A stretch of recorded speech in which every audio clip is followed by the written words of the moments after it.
Hi guys, Julia here. So today I will be talking about dahlia storage, and I have many cultivars in my garden that I have been storing over the winter in the last probably 5 years. It's a great way to save your plants because they're quite pricey in the store. It's also a great way to share your plants with your friends and family because the tubers grow through the summer, so you can actually divide them in the spring and give it to your friends. So I will be discussing two methods of storing dahlias. I have only been successful with one method, so if you have any advice on how to store dahlias successfully over the winter, you can write those in the comments. I really appreciate it. I actually have dahlias still blooming right now. This one is Vancouver, and it's been really prolific this year. But we actually have colder weather coming next week, so I want to get started on dahlia storage because it's going to take me a while to dig all of them up and get ready to store them for the winter. I will be digging them in this particular bed. I will show you how to do it, and then I will show you how to store them. First, I will remove the stakes, and then I will cut the plant to about 6 inches from the ground, and then I will dig around it to make sure not to damage the tuber because they can grow quite large over the summer. And I will use both shovels and a fork, but I prefer a smaller shovel because with the smaller shovel, if you do cut into a tuber, the damage would not be as bad.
So I got my dahlias out of the ground, and the first thing I do is label them. There are two ways you can label your dahlias. One is to use this tape, and with a permanent marker you can write your cultivar. I just wrote dahlia, but these will stay for the duration of the summer, but they're not as durable as the aluminum labels that I use. And I got them online. These last for years.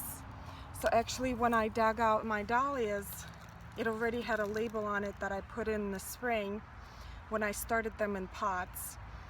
So I don't have to make labels over and over again. So this is a tuber that I dug out, and I believe it was 1 finger when I planted it in the spring. So you can see they kind of grow like potatoes. They create little babies. And the next step, what you have to do is remove all the dirt and let them dry out. I will show you how to clean them up right now. So I just clean out my dahlias with the pruner, and I just kind of go in between and I shake all the soil out. Some people wash them. I prefer not to wash them because that's introducing moisture into the tubers, and moisture is the worst thing that you can have during storage. So I think this is the mother tuber that I used in the spring. Some people leave them, some people cut them off. I'll leave them for the winter. You see it's a little bit darker than the other ones. Other ones are nice and light. So it's basically just shaking out and removing all of the dirt.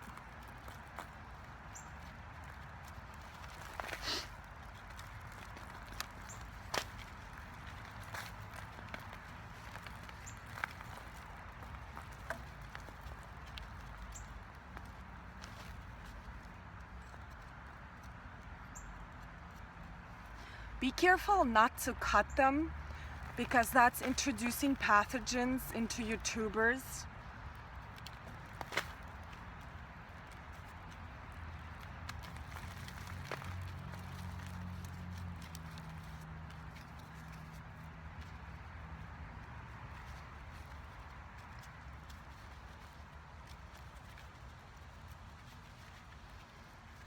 So I would clean them up a little bit more, but this is pretty much what you should have at the end of the process.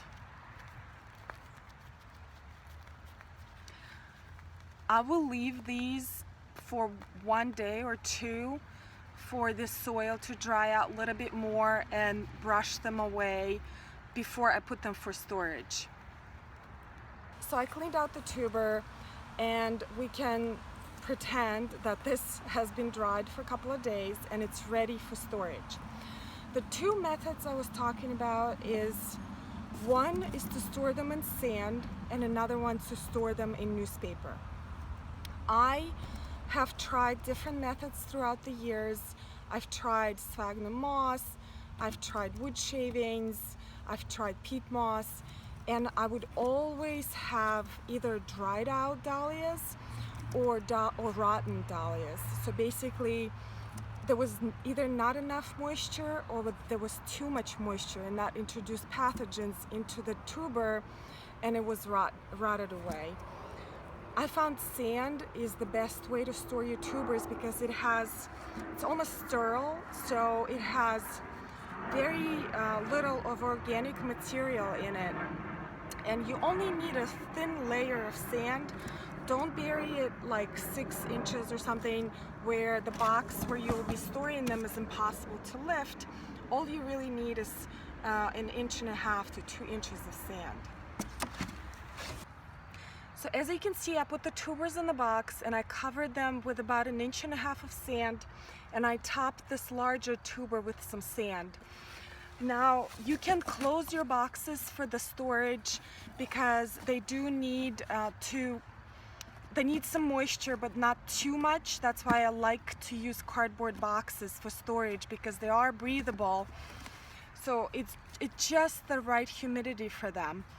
And you can fit as many as 5 tubers in here and still be able to carry it into the basement or the garage, wherever you can store your tubers.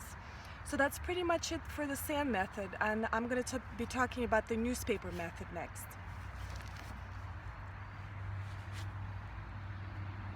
So the next method that I saw online is storing your dahlias in newspaper. I've never tried it myself, but it seems very easy, so I'm going to try it this year and I'll let you know in the spring if it worked.